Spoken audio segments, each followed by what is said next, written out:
हमारे यशस्वी प्रधानमंत्री करतल ध्वनि के साथ, हर्षोल्लास के साथ हम स्वागत करें उनका इस प्रांगण में।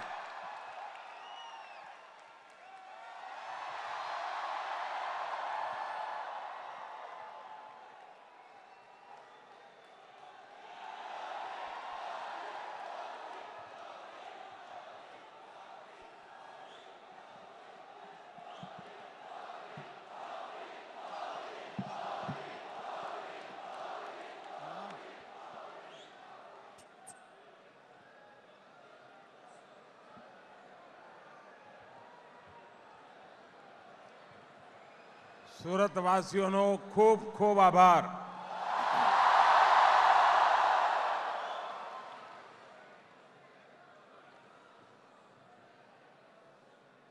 जिस उमंग और उत्साह के साथ आप सबने मुझे आशीर्वाद दिए, इसके लिए मैं आप सबका हृदय से बहुत आभार व्यक्त करता हूं।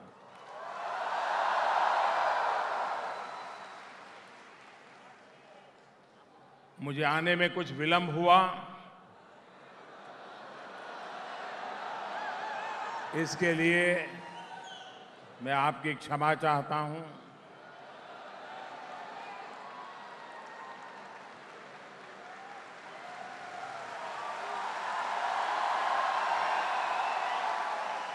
सूरत का मेरा ये चौथा कार्यक्रम है आज, और इसके बाद दिल्ली जाकर के भी कुछ काम करना है। मैंने 4 कार्यक्रम आपके यहां किए, आप थक तो नहीं गए ना? क्योंकि मैं थकता नहीं हूं।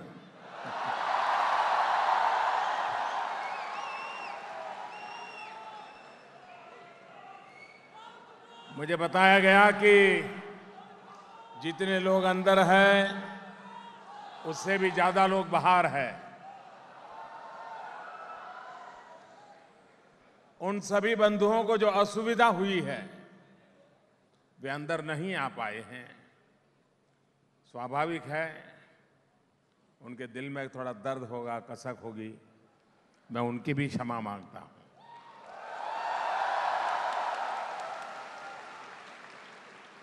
लेकिन मैं विश्वास दिलाता हूं कि मैं फिर कभी आऊंगा तो विराट जनसभा में उनके दर्शन कर ही लूंगा।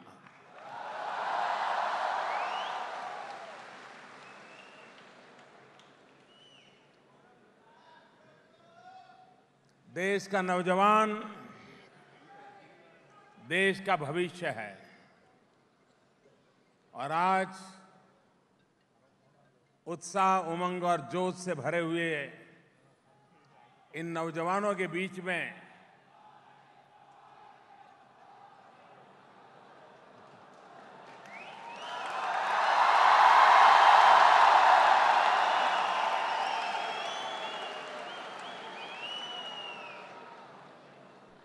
मुझे भी एक नया जोश मिल रहा है।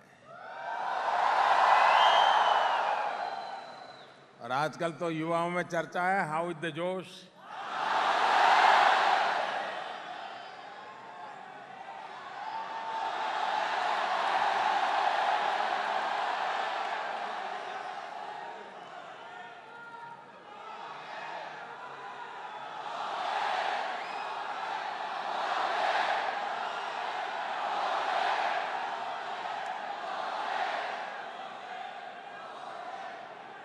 दोस्तों, देश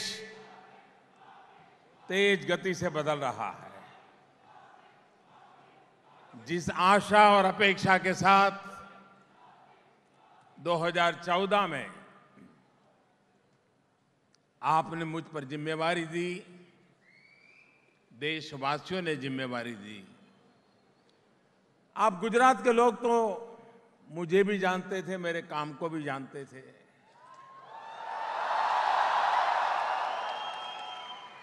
लेकिन पूरे हिंदुस्तान के लिए मैं नया था।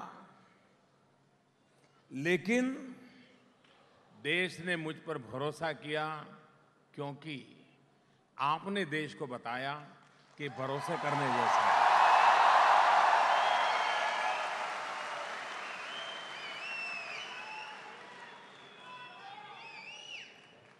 आज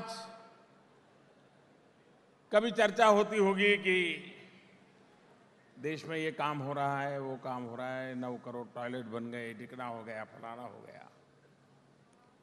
दुनिया के अंदर हिंदुस्तान का डंका बज रहा है।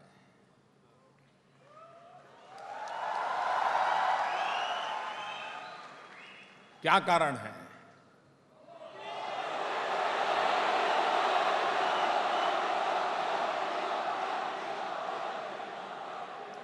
कारण मोदी नहीं है,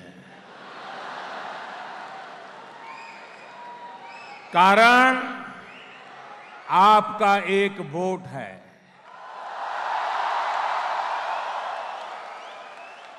अब आपको पता चलता होगा कि आपकी वोट की ताकत क्या है।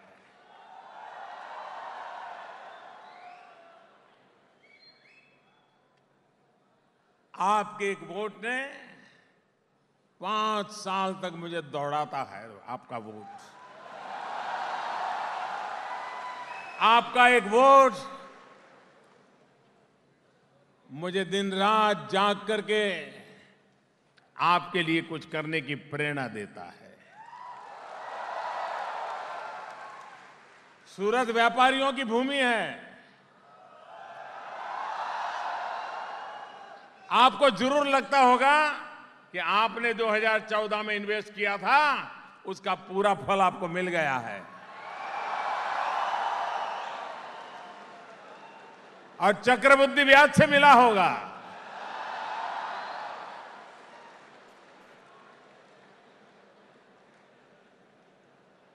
दो 2014 के उन दिनों को याद कीजिए। देश निराशा की गर्त में डूबा हुआ था। लोग हिंदुस्तान छोड़ करके जाना, बाहर जाना, कहीं सेट होना, उस पर चर्चा चल रही थी। यह भी चर्चा चल रही थी कि अरे देश कैसे बचेगा, क्या होगा देश का। देखते ही देखते निराशा आशा में बदल गई, आशा विश्वास में बदल गया। और यह विश्वास भी ऐसा है जिसने 125 करोड़ देशवासियों में आत्मविश्वास भी जगाया है। ये आत्मविश्वास, ये सपने हिंदुस्तान को बहुत आगे ले जाने की ताकत रखते हैं। कुछ लोगों का स्वभाव होता है रोते रहना।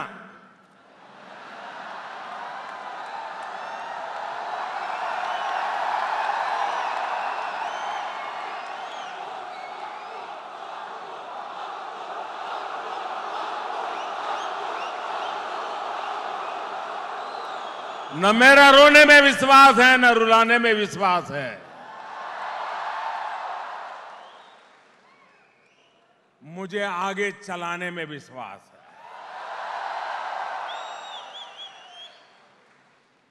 और देश चल पड़ा है। हर कोई नए सपने लेकर के निकल पड़ा है।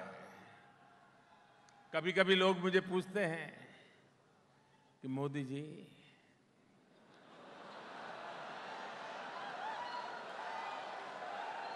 आपने काम तो बहुत किया, हर क्षेत्र में काम किया, लेकिन आपने लोगों में इतनी आशा जगा दी, इतनी अपेक्षाएं जगा दी कि उसको तो आप पूरा नहीं कर पाएंगे। मैंने कहा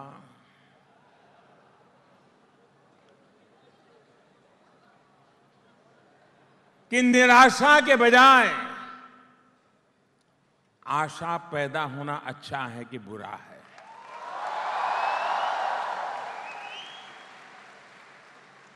नई आकांक्षाएं जगना अच्छा है कि बुरा है। मैंने कहा हमें गर्व होना चाहिए कि देश में एक ऐसी सरकार बनी है जिसने 125 करोड़ देशवासियों के सपनों को जगा दिया है।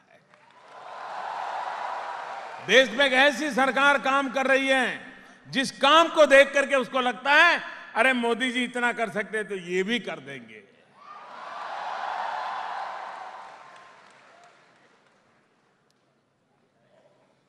हमारा यही सबसे बड़ा योगदान है कि निराशा की गर्त में डूबे हुए हिंदुस्तान को आशा, विश्वास और अरमानों से हमने भर दिया है और वही देश को आगे ले जाएगी। यही ताकत है जो देश को आगे ले जाएगी।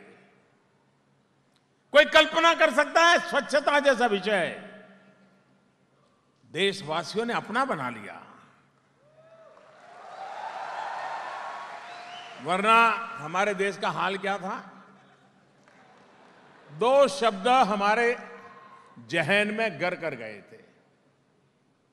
2 शब्द ऐसे हमारे सार्वजनिक जीवन का हिस्सा बन गए थे और उसी ने देश को पटरी से नीचे उतार दिया था। वो 2 शब्द कौन से थे? कोई भी काम हो तो पहला सवाल आता था, मेरा क्या? था कि नहीं था? ऐसा था कि नहीं था? ऐसा था कि नहीं था? अच्छा, मान लीजिए कोई कहेगा भाई तेरा कुछ नहीं। भाई मैं तो उसमें तुझे कुछ दे नहीं सकता, तेरा कुछ हो नहीं सकता है। तो फिर दूसरा शब्द आता था, मुझे क्या?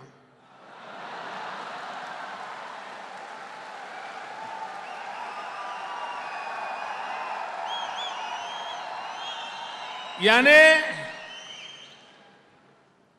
कुछ आशा अपेक्षा से मेरा क्या, लेकिन अगर बात बने ही मुझे क्या, जाओ मरो।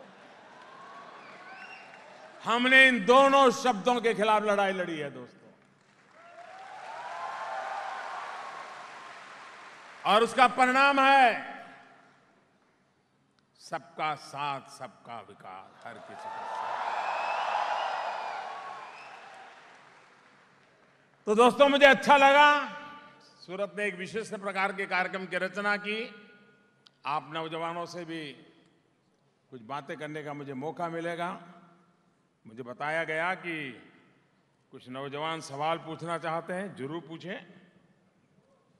तो मेरा भाषण तो सवाल जवाब में आ ही जाएगा, तो मैं लंबा भाषण न करते हुए सवालों को निमंत्रित करता हूं।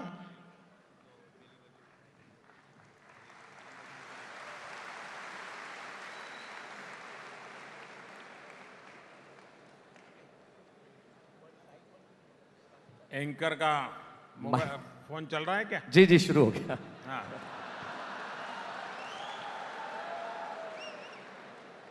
एक वेबसाइट के माध्यम से माननीय बहुत सारे सवालों को आमंत्रित किया गया था। हजारों सवाल आए थे, जिसमें विभिन्न क्षेत्रों के लोगों के कुछ प्रश्नों को चयनित किया गया है। सबसे भिन्न भिन्न क्षेत्रों के लोग हैं, चार्टर्ड अकाउंटेंट्स भी हैं, वकील भी हैं, युवा हैं, विद्यार्थी हैं। पहला सवाल मैं आमंत्रित करता हूं, फैनिल परीख यहाँ पे उपस्थित हैं। मैं कार्यकर्ताओं से अनुरोध करूंगा कि उन्हें माइक सौंपें। फैनिल परीख यहाँ पे हैं, हमारे बीच खड़े हो गए हैं फैनिल परीख जी। और आप अपना सवाल सीधे पूछें, संबोधित करें माननीय प्रधानमंत्री जी को।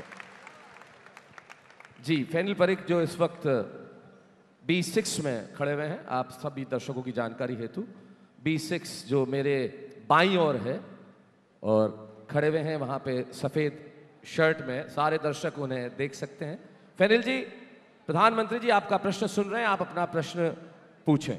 फैनिल जी B6 में इस वक्त हमारे बीच में खड़े हैं, पहले फ्लोर पे। नमस्कार प्रधानमंत्री जी। नमस्कार। मैं एक कंप्यूटर इंजीनियर हूँ और सर पहले देश में मानसिकता थी कि इस देश का कुछ नहीं हो सकता है, पर इसमें अभी मैं बदलाव देख रहा हूँ।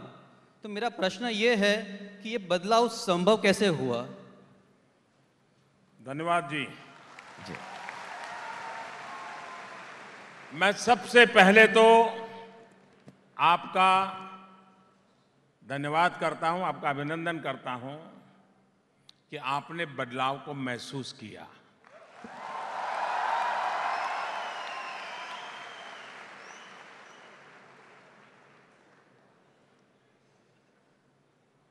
ये बात सही है कि सबसे पहला जो हमने काम किया है, इस देश में हम लोगों के दिमाग में पिछले 10 साल में, यानी मेरे आने के पहले वाले 10 साल, 2004 से 2014 जब रिमोट वाली सरकार चलती थी,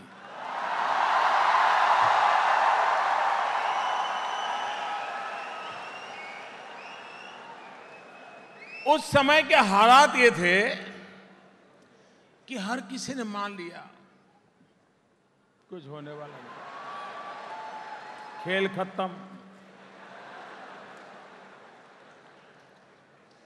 अब ऐसे ही गुजारा कर लो भाई, जो नसीब में था वो होगा। एक मानसिकता घर कर गई थी कि कुछ भी नहीं बदल सकता है। हमने सबसे पहला काम किया है, उन मानसिकता को ही बदल दिया है। सब कुछ बदल सकता है। आपने देखा होगा कि पहले अखबारों की सुर्खियां देख लीजिए, 2013-14 के अखबार निकालिए, आए दिन खबर आती रही, ये घोटाला, वो घोटाला, ये घोटाला, आता तक नहीं आता था। 4.5 साल हो गए, खबरें बदली कि नहीं बदली? हेडलाइन बदली कि नहीं बदली? वरना उस समय कोयला घोटाला, 2G घोटाला, न तो ये जी कहां तक जाता है जानते हैं आप लोग।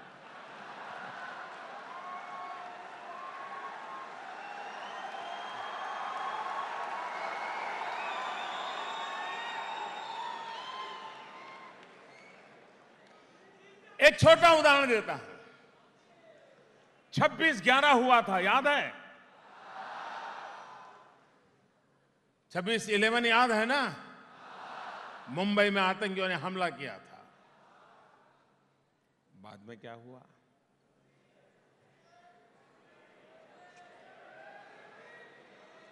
फूल चढ़ाए, मोमबत्तियां जलाई, श्रद्धांजलि दी गई, और हमारी सरकार के दरमियान उरी हुआ था।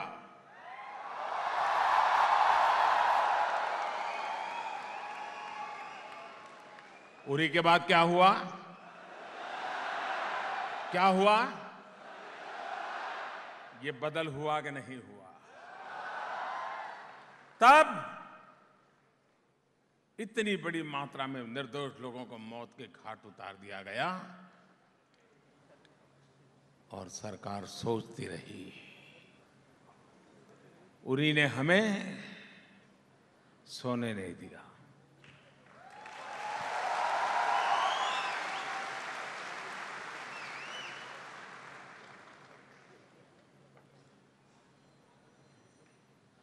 जवान के खून का एक एक बूंद हमारे लिए पवित्र होता है।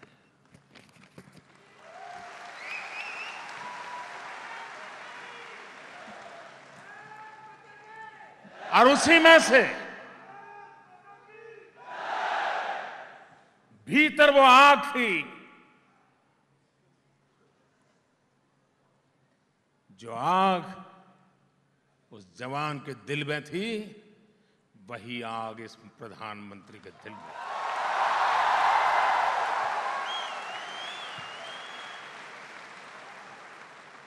और उसी का परिणाम हुआ सर्जिकल स्ट्राइक।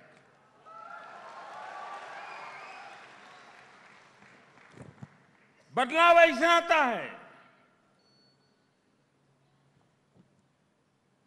कोई कल्पना कर सकता था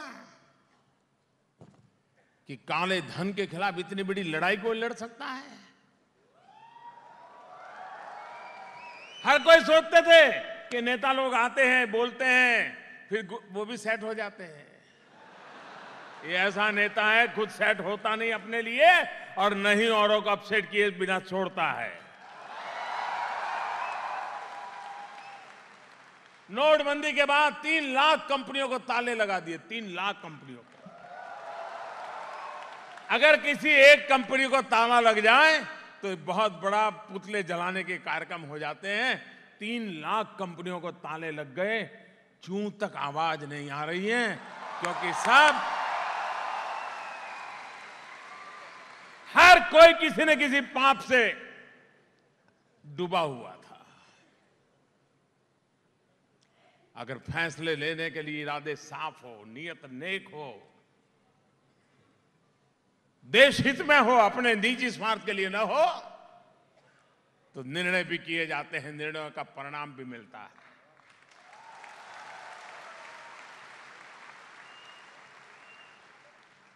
कोई कल्पना कर सकता है कि हिंदुस्तान में सुबह टीवी खोलते ही समाचार आते हैं, आज इतने आतंकवादी मारे, आज इतने मारे।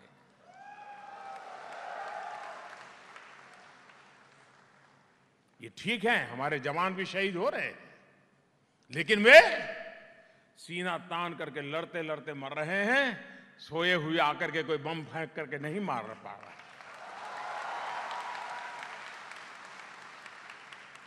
वो भी एक वक्त था, कभी मुंबई में बम धमाका, कभी रेल के डिब्बे में बम धमाका, कभी दिल्ली में बम धमाका,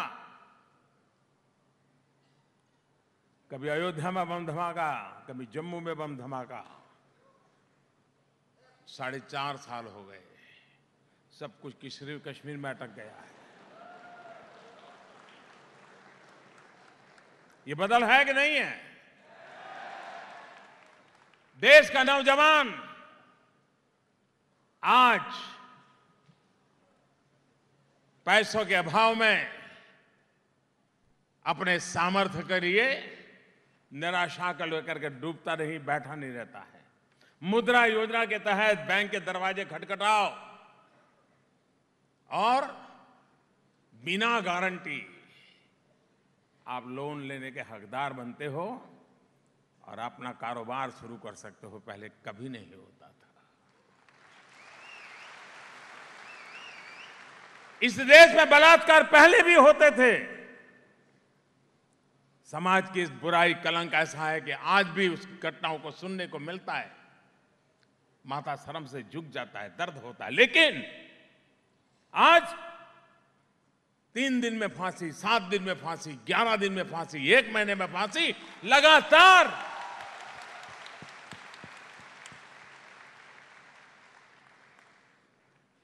उन बेटियों को न्याय दिलाने के लिए एक के बाद एक कदम उठाए जा रहे हैं और नतीजे नजर आ रहे हैं।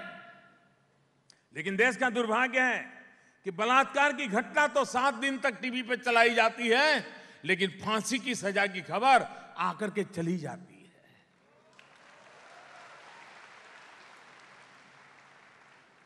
फांसी की खबर जितनी ज्यादा फैलेगी, उतना बलात्कार करने की विकृति लेकर के बैठा हुआ आदमी भी डरेगा, 50 बार सोचेगा।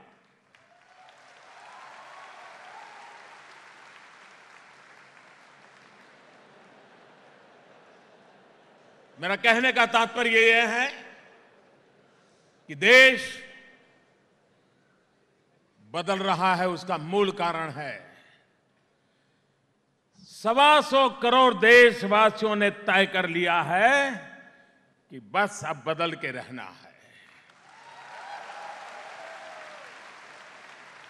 हम लोगों का स्वभाव है, अगर हम बस में जा रहे हैं, ट्रेन में जा रहे हैं, हवाई जहाज में जा रहे हैं और बगल की सीट खाली है, हमने अपना थैली वहां रख दी, बैग रखी, पर्स रख दी, टेलीफोन रख दिया, किताब रख दी और विमान के चलते चलते या ट्रेन के चलते चलते वहां का रिजर्वेशन जिसका वो आ गया उस सीट पर बैठने के लिए।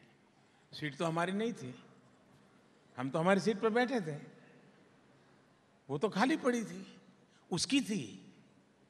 वो आया, हमको टेलीफोन उठाना पड़ा, किताब उठानी पड़ी, चश्मे उठाने पड़े, मोबाइल उठाना पड़ा, मुंह लटक गया।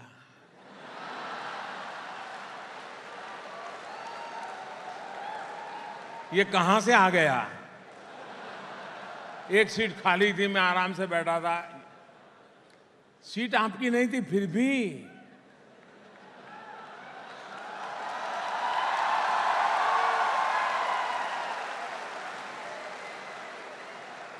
एक तरफ ये हमारा अनुभव, उसी देश में देश के प्रधानमंत्री ने लाल किले से एक बार यूं ही कह दिया कि अगर आपकी स्थिति ठीक है तो आपको गैस की सब्सिडी में क्या रखा है, छोड़ दो ना।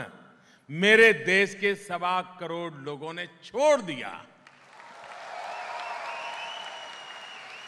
ये जन मन बदला है। 125 करोड़ देशवासियों का जन मन जो बदला है वो देश को बदल के रहेगा, ये मेरा विश्वास है। रेल के अंदर सीनियर सिटीजन्स को सब्सिडी मिलती है, टिकट में पैसों में राहत मिलती है। मैंने ऐसे ही कहा रेलवे वालों को, जरा जो पर्ची होती है फॉर्म उसमें लिख दो कि भाई मैं सब्सिडी सरेंडर करना चाहता हूं, मुझे जरूरत नहीं है। इतना ही लिखा, मैंने कभी भाषण नहीं किया इस पर, न कोई अपील की, कुछ नहीं किया। आपको जानकर के खुशी होगी, मेरी लास्ट जो जानकारी थी, करीब करीब 40-45 लाख ऐसे सीनियर सिटीजन जिन्होंने लिखा कि मुझे सब्सिडी नहीं चाहिए, मैं पूरी टिकट देना चाहता हूं।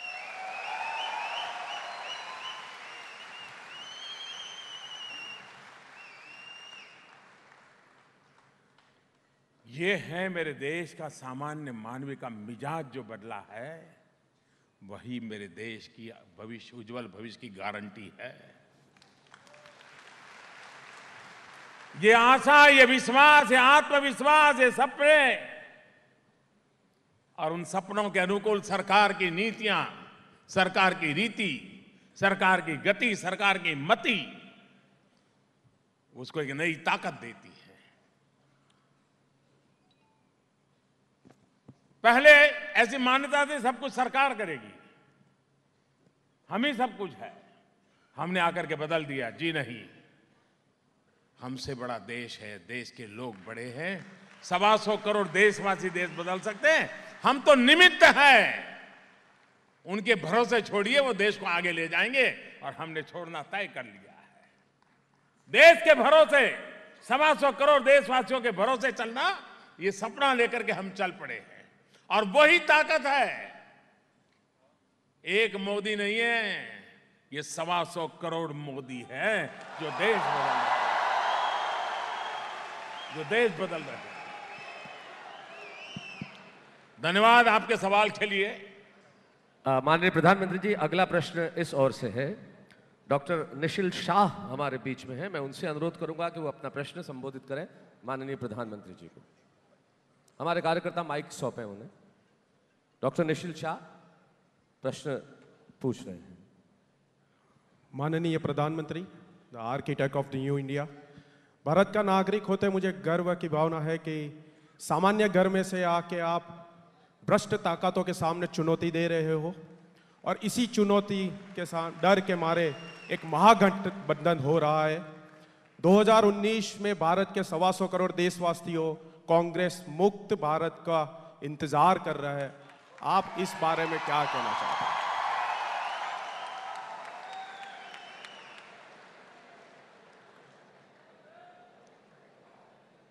आपने सही कहा कि आप एक सामान्य परिवार से आ रहे हैं और इतनी बड़ी लड़ाई छेड़ दी आपने।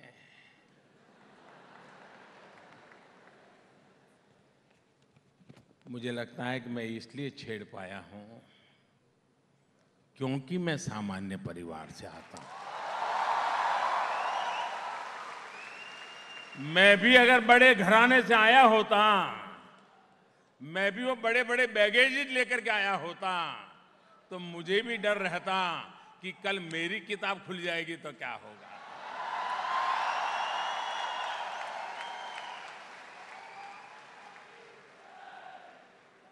हमें तो वो डर ही नहीं था। खुली किताब जैसी जिंदगी रही है।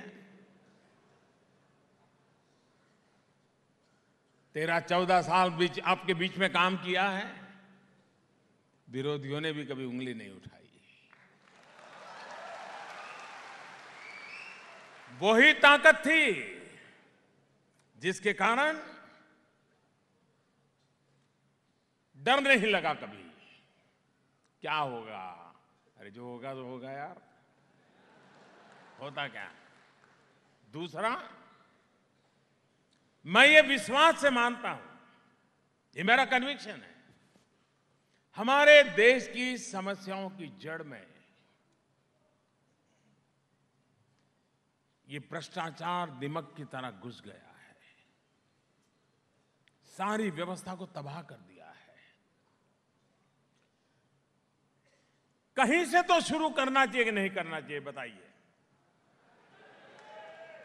मैं भी ये कैसे भाई इतना फैल गया है, कौन कर सकता है, छोड़ो यार, सारी सरकारें आई चली गई, कम से कम हम नहीं करेंगे, ये कह करके मैं भी छोड़ सकता था। लेकिन मेरी आत्मा कह रही थी कहीं से तो शुरू करो, और मैंने ऊपर से शुरू किया।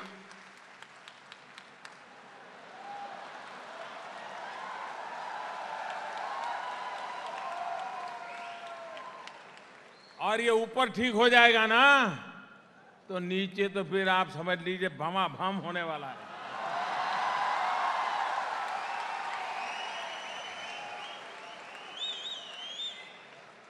और इसलिए, और आपने देखा जिस 4-4 पीढ़ी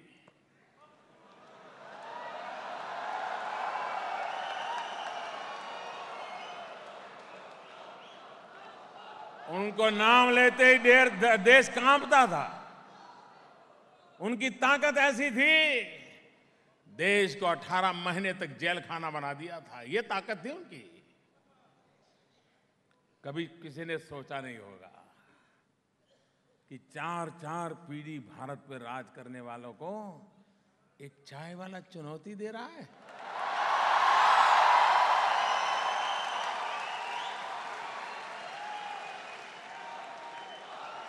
और आपको पता है ना,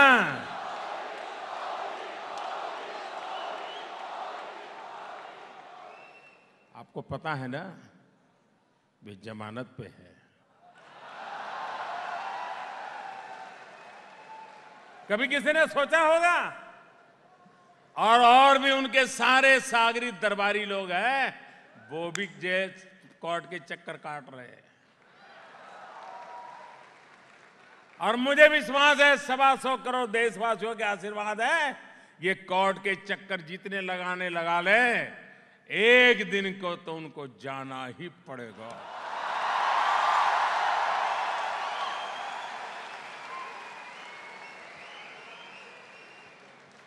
देश का जिन्होंने लूटा है उन्होंने लौटाना ही पड़ेगा।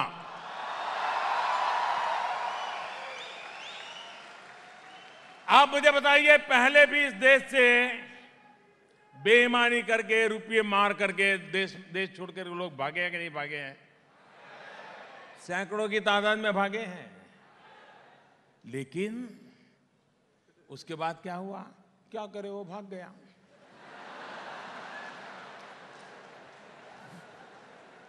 हमने कानून बनाए, जो भागा है उसकी पाई पाई जब्त करेंगे। दुनिया में कहीं पर भी होगी तो भी जब्त करेंगे। और इसके कारण ये भागे हुए भी रास्ता खोज रहे हैं। लड़ाई ऐसे ही लड़ी जाती है। अगर 125 करोड़ देशवासियों का उज्जवल भविष्य, देश के नौजवानों का उज्जवल भविष्य यही दिल में भरा पड़ा है, तो ये निर्णय भी अपने आप होने लग जाते हैं। जहां तक आगामी चुनाव का सवाल है, आपको क्या लगता है? आपको क्या लगता है? ईश्वर, देखिए, जनता जनार्दन ईश्वर का रूप होती है, और ये किसी के पढ़े लिख करके आए हुए लोग नहीं हैं, किसी के पढ़े पढ़ाए लोग नहीं हैं, अपने आप आवाज दे रहे हैं। क्या होगा?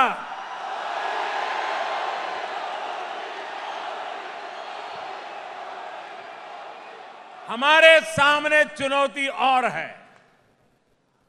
एक दल के रूप में, एक उम्मीदवार के रूप में कांग्रेस हार जाए, इतने से काम बनने वाला नहीं है। कांग्रेस मुक्त भारत का मतलब है, पिछले 70 साल में कांग्रेस ने जो गलत चीजें देश के राजनीतिक जीवन में, सामाजिक जीवन में, पारिवारिक जीवन में घुसेड़ दिए हैं, देश को उससे मुक्ति दिलानी है। परिवारवाद, जातिवाद, वंशवाद, भ्रष्टाचार, मेरा तेरा, ये जो बीमारियां घुस गई है, देश को उससे बाहर निकालना ही पड़ेगा। और इसलिए हम मंत्र लेकर के चले हैं, सबका साथ, सबका विकास।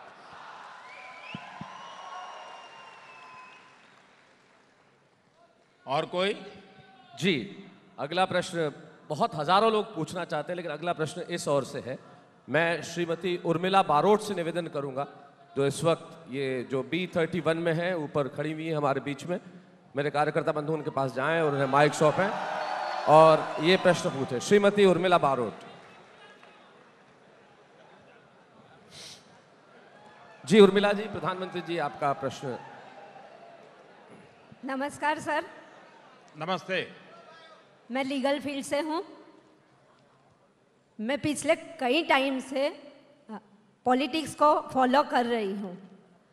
मैंने देखा है कि 2014 में जो लोग आपको हारते हुए देखना चाहते थे, वही लोग आज मीडिया और प्रसार माध्यमों के द्वारा देश में नेगेटिविटी फैला रहे हैं और गलत मैसेज पास कर रहे हैं। जबकि हमारा देश अभी कितने टाइम से विश्व गुरु बनने जा रहा है, महासत्ता बनने जा रहा है। और ऐसे टाइम में जब देश के लिए और राष्ट्र जब देख रहे हैं कि उसके लिए कोई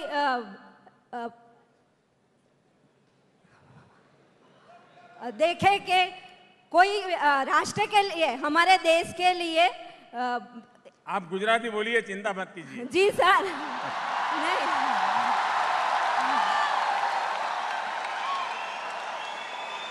आपका सवाल मैं समझ गया।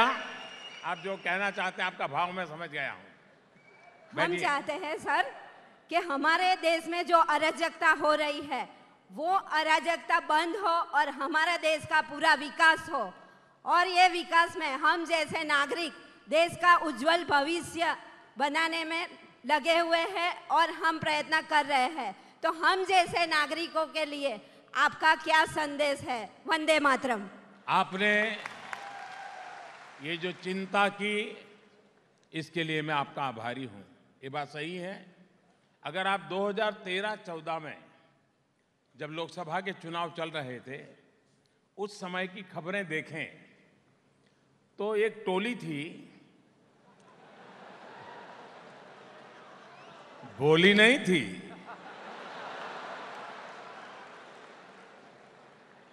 भली भी नहीं थी। ये टोली लगातार कह रही थी पहले, अगर बीजेपी मोदी को घोषित कर देना तो पूरी बीजेपी खत्म हो जाएगी। मोदिया ने ऐसा, मोदिया ने वैसा, मोदिया ने ऐसा, पता नहीं क्या क्या कहते थे। अब बीजेपी ने हमको घोषित कर दिया तो उन्होंने चालू कर दिया, मोदी को कौन जानता है?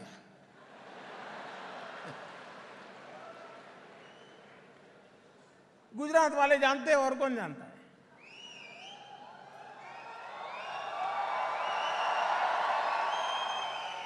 फिर उन्होंने चालू कर दिया, बीजेपी के पहले इतने परसेंटेज वोट थे, बढ़ बढ़ करके इतने बढ़ेंगे, इतने बढ़ेंगे तो इसका इतना टोटल लगाओ तो इतना सीट हो जाएगा, बीजेपी को बहुमत नहीं मिल सकता है। तो उन्होंने बता दिया था हंग पार्लियामेंट बनेगी। ये सब हुआ था कि नहीं हुआ था? अब उस समय उन्होंने इतना सारी मेहनत की, नए नए तर्क दिए, न जाने क्या क्या बातें फैलाई, लेकिन जनता के गले नहीं उतरी। जनता के गले मोदी उतर गया।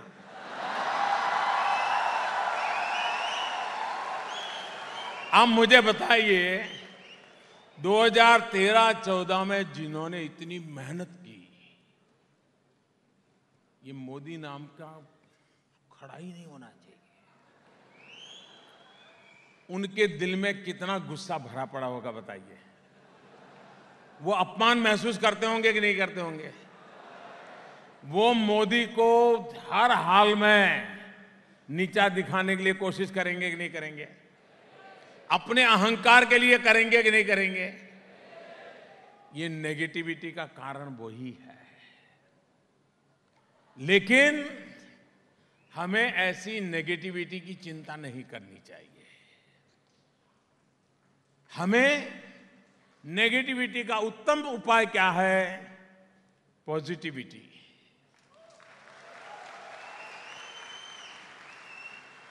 हम सही सच्ची बातें अगर वो एक बार बोलते तो हम 100 बार बोले, वो एक जगह पे बोलते तो हम 10 जगह पे बोले, वो एक के सामने बोलते हैं तो हम 50 के सामने बोले।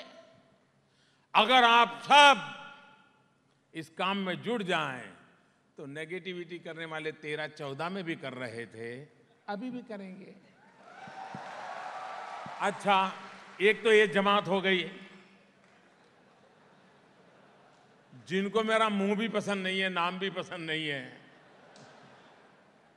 दूसरे लोग हैं जिनको मैंने पैदा किया है। अब मुझे बताइए, जिन 3 लाख कंपनियों के ताले लगा दिए, वो मोदी जिंदाबाद बोलेगा क्या? वो बोलेगा कि नहीं बोलेगा मोदी बेकार आदमी है? बोलेगा कि नहीं बोलेगा? पहले हमारे यहां फ्री प्राइस शॉप जो होता है, सस्ते अनाज की दुकान, गरीब लोग वहां से अपना राशन लेते हैं। सरकार 30-35 रुपए में खरीदती है, गरीब को 3 रुपए 2 रुपए में देती है, ताकि हमारे देश का गरीब भूखा सोना नहीं चाहिए। लेकिन ऐसे लोग थे, इसमें से भी खा जाते थे, गरीब का भी खा जाते थे। 6 करोड़ राशन कार्ड ऐसे थे कि जो लोग पैदा ही नहीं हुए थे उनके नाम के राशन कार्ड थे। उनके नाम पर गेहूं जाता था, 30 वाला 3 में जाता था, फिर 30 में बिकता था, और हर किलो पर 27 रुपया उनके जेब में चला जाता था। ऐसे 6 करोड़ लोग जो गोश्त थे, भूतिया थे, जिनका अस्तित्व नहीं था, अब मैंने बंद कर दिया।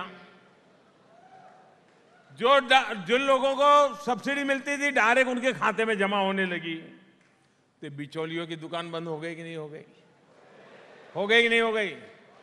अब जिनके जेब में हर वर्ष 90,000 करोड़ रुपया, कितना 90,000 करोड़ रुपया जिनकी जेब में जाता था, मोदी ने उसको ही ताला लगा दिया। वो मोदी को पसंद करेंगे क्या? ना वो मोदी को पसंद करेंगे क्या? मोदी उनको मुसीबत लगेगा कि नहीं लगेगा भाई? तकलीफ होगी कि नहीं होगी? अब आप मुझे बताइए, देश के लिए मुझे ये काम करना चाहिए कि नहीं करना चाहिए? मुझे मेरी चिंता करनी चाहिए कि देश की करनी चाहिए? मुझे मेरा क्या होगा, मेरा क्या होगा, मेरा क्या होगा, 2019 में क्या होगा, ऐसे डरते रहना चाहिए क्या? हिम्मत से देश के हित में काम करना चाहिए, नहीं करना चाहिए? और इसलिए मैंने किया है। नेगेटिविटी करने वाले उनको मुबारक, मैंने देश हित में काम किया है, पूरी पवित्रता के साथ किया है।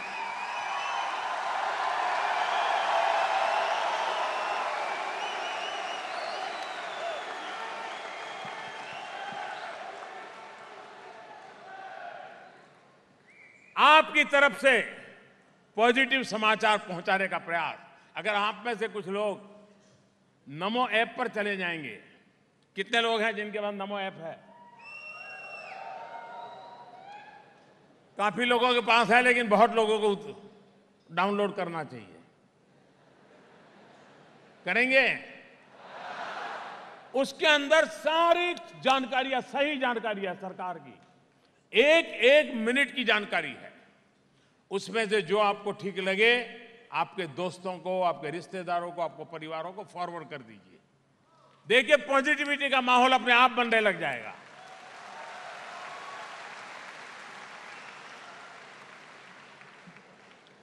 और कोई? जी सर, अगला प्रश्न। हजारों युवा यहाँ से एक अभूतपूर्व संदेश लेके जा रहे हैं कि नकारात्मक का जवाब सिर्फ सकारात्मकता हो सकता है। ऐसे में एक प्रश्न श्रीमती विराज दीवान इस तरफ है, मैं उनसे चाहूंगा कि वो प्रश्न करें। वो चार्टर्ड अकाउंटेंट हैं पेशे से और विराज दीवान पीछे हैं, बिल्कुल खड़ी हैं और वो प्रश्न करना चाहती है। चार्टर्ड अकाउंटेंट है वो पेशे से। आदरणीय प्रधानमंत्री जी, आदरणीय प्रधानमंत्री जी नमस्कार। आप हम जैसे युवाओं के बहुत बड़े प्रेरणा स्रोत रहे हैं। आपने कई सारे ऐसे काम किए हैं जिसकी वजह से आने वाली पीढ़ी आपका धन्यवाद करेगी। चाहे नोटबंदी हो या जीएसटी, लोगों को अब उसकी कीमत समझ आने लगी है। एक सीए होने के नाते मैं ये ज़रूर कहना चाहूँगी कि इसका बहुत सारा फ़ायदा है। मेरा सर आपसे एक ही क्वेश्चन है कि वोट बैंक की परवाह किए बिना आप ये सब कैसे कर सकते हैं? जय हिंद।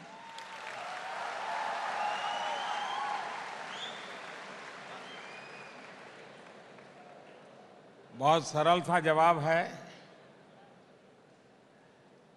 125 करोड़ देशवासियों के आशीर्वाद मेरे साथ है, इसलिए कर सकता हूं।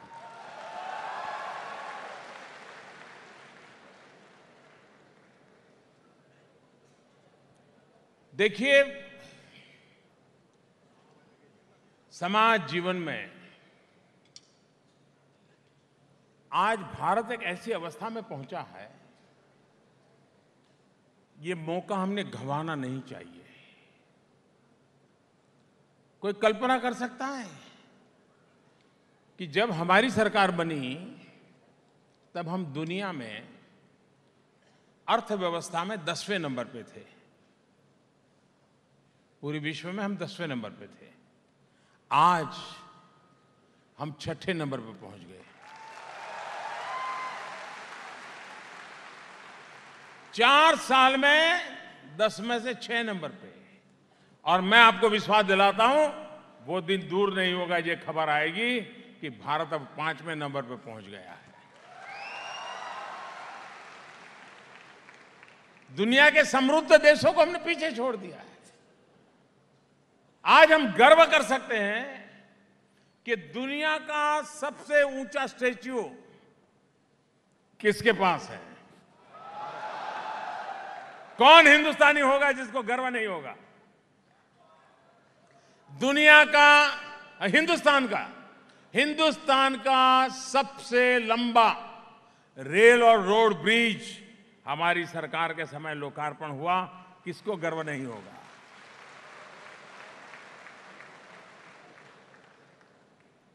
पहले की तुलना में जब हम आए 2014 में, देश में 38% सैनिटेशन था, शौचालय थे, ग्रामीण शौचालय 38%।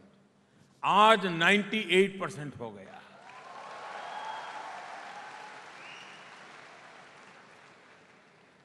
जब हम आए तब देश के आधे लोगों के पास बैंक अकाउंट नहीं था। आज करीब करीब देश के सभी लोगों का बैंक अकाउंट हो गया। और एक अंतर्राष्ट्रीय रिपोर्ट है कि पूरे विश्व में जितने बैंक अकाउंट खुले हैं उसके आधे अकेले मोदी के राज में खुले हैं।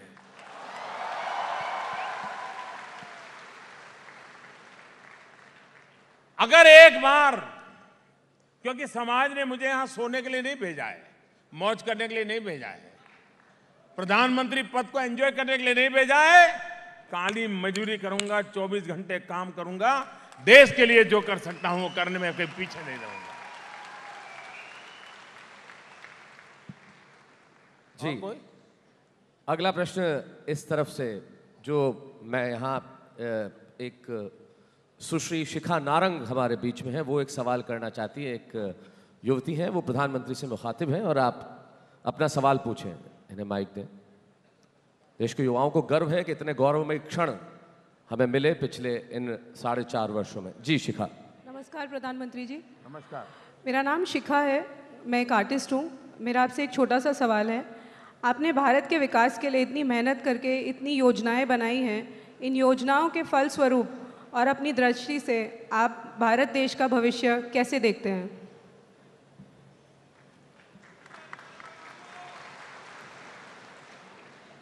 मैं भारत का भविष्य बहुत उज्जवल देखता हूं, शानदार देखता हूं, जानदार देखता हूं।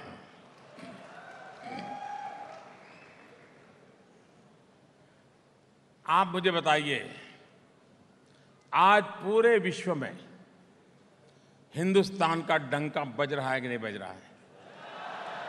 सच में बताइए, बज रहा है कि नहीं बज रहा है? अमेरिका में भी भारत की गूंज है कि नहीं है? यूके में भी भारत की गूंज है कि नहीं है? ऑस्ट्रेलिया में भारत की गूंज है कि नहीं है? कनाडा में भी भारत की गूंज है कि नहीं है? चारों तरफ दुनिया में आज भारत के गौरवगान हो रहे हैं कि नहीं हो रहे हैं? मैं समझता हूं इतने कम समय में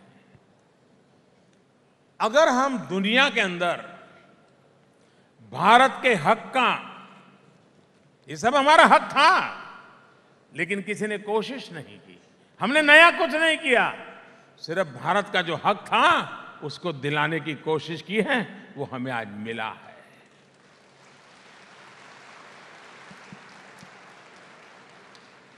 कोई कल्पना कर सकता है कि हम कहें कि अंतर्राष्ट्रीय योगा दिवस मनाओ और दुनिया के करीब करीब सभी देश नाक पकड़ करके बैठ जाए?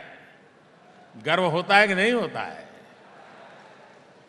दुनिया के अनेक देश, इजराइल और पैलेस्टाइन लड़ते हो, लेकिन इजराइल और पैलेस्टाइन दोनों हमारे साथ दोस्ती करते हो, ये देश के लिए गर्व की बात है कि नहीं?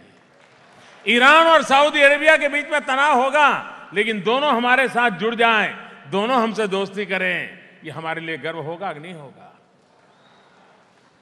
आज भारत ने अपनी एक जगह बनाई है। उसी प्रकार से जैसे मैंने कहा, आर्थिक क्षेत्र में इतने आगे बढ़े हैं, हर क्षेत्र में हम आगे बढ़ रहे हैं। आज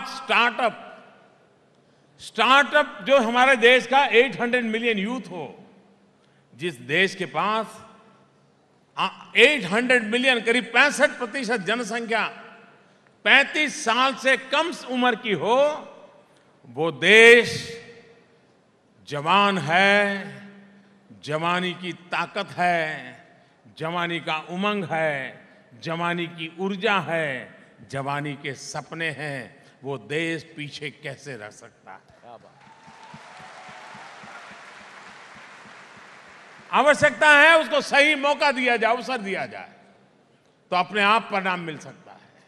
और इसलिए मैं भारत के उज्जवल भविष्य के मूल में भारत की युवा शक्ति, भारत का बढ़ता हुआ मध्यम वर्गीय दायरा, भारत के सर्विस सेक्टर में भारत का दुनिया में होता जा रहा योगदान, कृषि पर हमारी आत्मनिर्भरता, दूध के उत्पादन में दुनिया में नंबर 1, ऐसे कई विषय हैं। ईज ऑफ डूइंग बिजनेस में 142 से 77 पर पहुंच जाना, कोई भी पैरामीटर ले लीजिए, आज दुनिया की सबसे तेज गति से चलने वाली बड़ी इकोनॉमी में भारत नंबर 1 है। ये सारी चीजें हैं। आज भारत, चाइना में जितना फॉरेन डायरेक्ट इन्वेस्टमेंट आता है, हिंदुस्तान उनसे आगे निकल गया। ये भारत के लिए गर्व की बात है। विश्व में एक विश्वास पैदा किया। ये सारे आधार पर मैं कह सकता हूं कि मेरे देश का भविष्य उज्जवल है। मेरे 800 मिलियन नौजवान, 35 साल से कम उम्र के नौजवान की ताकत, और जो इस मिलेनियम के बच्चे हैं, जो 21वीं सदी में पैदा हुए हैं, वो एक नए सपने, नई ताकत लेकर के आए हैं, और यही मेरे आने वाले हिंदुस्तान को खींच के ले जाने वाले लोग हैं। उनको मेरी बहुत शुभकामना है। आदरणीय प्रधानमंत्री जी, सवालों की फहरिस्त बहुत लंबी है। मैं आपके बाईं और इस तरफ एक आखिरी सवाल ले रहा हूं, जो आरजे विश्रुति हमारे बीच में उपस्थित है, एक उत्साह से लबरेज युवती है, वो आपसे एक सवाल करना चाहती है। आपका सवाल माननीय प्रधानमंत्री जी के लिए। विश्रुति, आप पूछें। नमस्कार प्रधानमंत्री जी। नमस्कार जी।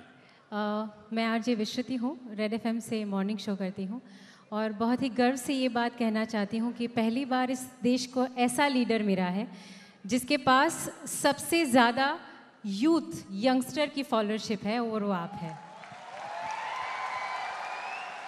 And that brings me to my question कि रोज़ सुबह शो में कई सारे ऐसे यंगस्टर से बात होती है, ऐसे स्टूडेंट से बात होती है जो ये कहते हैं कि टीवी पे जो पॉलिटिकल डिस्कशंस चलते हैं, जो डिस्कर्स होते हैं, जो डिबेट्स होती हैं, उससे बहुत कंफ्यूज फील करते हैं। ऐसे बहुत सारे फर्स्ट टाइम वोटर्स हैं जिनको समझ नहीं आता कि वो किस दिशा में जाएं और सिंपल शब्द कि किसको वोट दें। तो उन सारे फर्स्ट वोटर्स को या तो ऐसे यंग वोटर्स को आप क्या कहना चाहेंगे?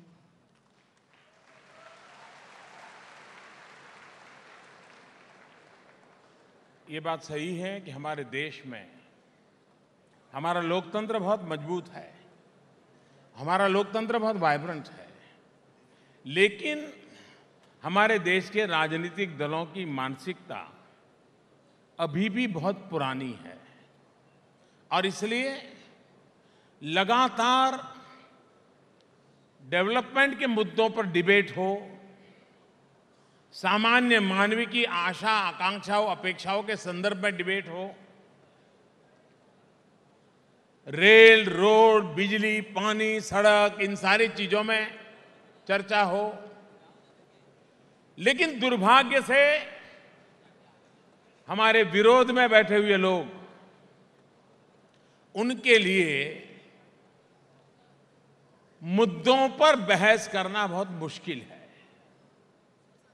क्योंकि अगर वो कहेंगे कि भाई एग्रीकल्चर में क्या हुआ तो आंकड़े बताएंगे कि मोदी ने तो पहले से ज्यादा अच्छा कर दिया, रोजगार में क्या किया तो मोदी ने पहले से ज्यादा अच्छा कर दिया, नई नई योजनाओं को ले गए तो कहेंगे मोदी से ज्यादा हो गया। तो उनके लिए बड़ी परेशानी हो रही है और इसलिए दुर्भाग्य से हमारे देश के जिम्मेवार दल भी मुद्दों पर चर्चा करने के लिए तैयार नहीं है। उनका एक ही मुद्दा है, एक ही मुद्दा है। कौन सा मुद्दा है मालूम है? कौन सा मुद्दा है? उनका एक ही मुद्दा है मोदी। वो सुबह उठते ही मोदी मोदी मोदी से शुरू हो जाते हैं, रात को भी पता नहीं उनको नींद आती होगी नहीं आती होगी। उनके लिए मुद्दा मोदी है, हमारे लिए मुद्दा 125 करोड़ देशवासियों के सपने हैं। उनके लिए मुद्दा मोदी है, हमारे लिए 125 करोड़ देशवासियों की आशा आकांक्षा है। उनके लिए मुद्दा मोदी है, हमारे लिए हमारे देश के किसान को ताकतवर बनाना हमारा मुद्दा है। उनके लिए मोदी मुद्दा है, हमारे लिए जो शहर को है वो गांव को मिलना चाहिए, उस सुविधाओं को ले जाने का हमारा प्रयास है। उनके लिए मुद्दा मोदी है, हमारे लिए 800 मिलियन नौजवानों के सपनों को पूरा करने के लिए, उनके अवसरों को पंख देने के लिए ऐसी योजनाओं को लाना, ये हमारी दिन रात की चिंता और विषय है। उनके ये नहीं है और इसलिए किसी भी ऐसे नौजवान का कंफ्यूजन होना बहुत स्वाभाविक है, लेकिन आज स्थिति वो नहीं है, कुछ बदलाव है। पहले ये टीवी हो अखबार हो जो परोसते थे आपको वही लेना पड़ता था, अब आपके मोबाइल फोन पर पूरी दुनिया है, आप वेरीफाई कर सकते हो, इंक्वायरी कर सकते हो कि सच बोल रहा है कि झूठ बोल रहा है, आराम से कर सकते हो। आपको पता होना चाहिए, आप एक साथ 3 अखबार लेकर के बैठिए, एक खबर एक अखबार में एक पहले पेज पर होगी, दूसरे में तीसरे पेज पर होगी, चौथे में एक कोने में कहीं कोने में पड़ी होगी। तो आपके मन में उठना चाहिए कि ऐसा क्यों? अगर खबर इतनी इनके लिए महत्वपूर्ण थी तो इनके लिए बेकार क्यों है? तो फिर पता चल जाएगा कि किस अखबार का क्या स्वभाव है।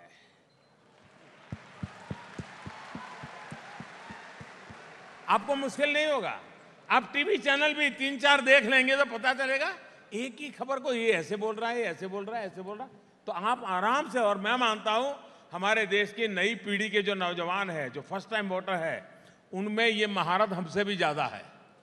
वो मोबाइल फोन पर सारी दुनिया खोज करके, वो गूगल गुरु के विद्यार्थी हैं। वो गूगल को पूछेंगे कि बताओ भाई ये मोदी को ऐसा कह रहा है, सच क्या है, उसको 5 मिनट में मिल जाएगा। मैं चाहता हूं देश की युवा पीढ़ी खबरों को बराबर बारीकी से एनालिसिस करने की आदत बनाए। किसकी खबर सही निकलती है उसका एक खाका बनाए, और वो विश्वास हो जाएगा कि किस रास्ते पर चुनना है। लेकिन परिवारवाद, वंशवाद, जातिवाद, संप्रदायवाद, भ्रष्टाचार, ऊंच नीच का भाव, ये सारी चीजों ने देश को बर्बाद किया है। उससे जो मुक्ति दिलाता है और जो देश को आगे ले जाने के लिए सोचता है, उसी के साथ चलना चाहिए। ये भाव हमारी नई पीढ़ी में होना चाहिए। हमारे फर्स्ट टाइम वोटरों ने आपातकाल क्या था, हिंदुस्तान को जेल खाना बना दिया, तो उसको पता नहीं है। हमारे फर्स्ट टाइम वोटर को, मुझे तो मालूम है गुजरात में जो वोटर अभी बने उनको पता ही नहीं था कि पहले भोजन करते समय बिजली नहीं आती थी। जब तक मैं मुख्यमंत्री बना गुजरात में 2001 में, तब सबसे पहले लोगों ने मेरे से क्या मांग की थी, मुझे फूल गुलदस्ता देने आते थे। नया नया मुख्यमंत्री बना था तो परिचय करते थे, हम उस जिले से आए हैं, आपको बहुत शुभकामनाएं, आप मुख्यमंत्री बन गए। फिर धीरे से कहते हैं साहब एक काम करो। मैं कहता हूं क्या साहब, कम से कम शाम को खाना खाते समय बिजली मिले, इतना करो। ये दिन थे गुजरात के।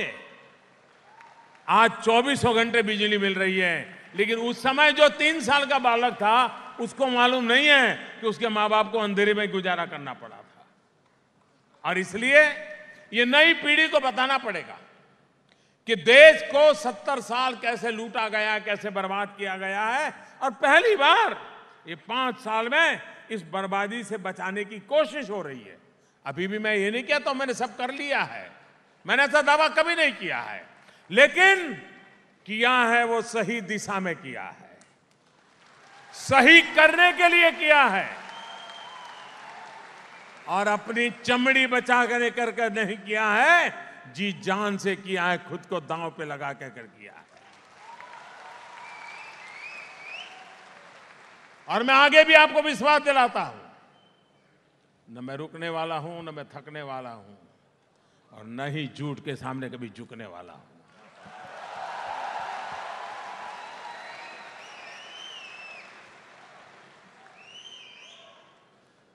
मेरा सर झुकता है एक ही जगह पे, 125 करोड़ हिंदुस्तानियों के आगे। और मेरा कोई रिमोट कंट्रोल है तो 125 करोड़ देशवासी मेरा रिमोट कंट्रोल है।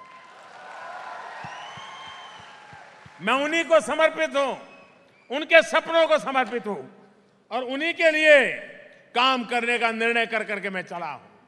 आपके आशीर्वाद बने रहे। मुझे अच्छा लगा ये कार्यक्रम की रचना के लिए। मैं यहाँ के हमारे सांसद महोदयों को धन्यवाद करता हूं, उन्होंने बढ़िया रचना की। यहाँ के पार्टी के लोगों को मैं धन्यवाद करता हूं कि मुझे ऐसे होनहार लोगों से मिलने का मौका मिला, और मैंने देखा कि सवाल पूछने में भी बेटियां ज्यादा आगे थी। तो मैं इस विमेन एम्पावरमेंट को भी बधाई देता हूं। बहुत बहुत धन्यवाद दोस्तों, मुझे बहुत खुशी हुई। मैं फिर से एक बार जो नौजवान हजारों की तादाद में बाहर खड़े हैं उनकी क्षमा मांगते हुए मेरी बात को समाप्त करता हूं।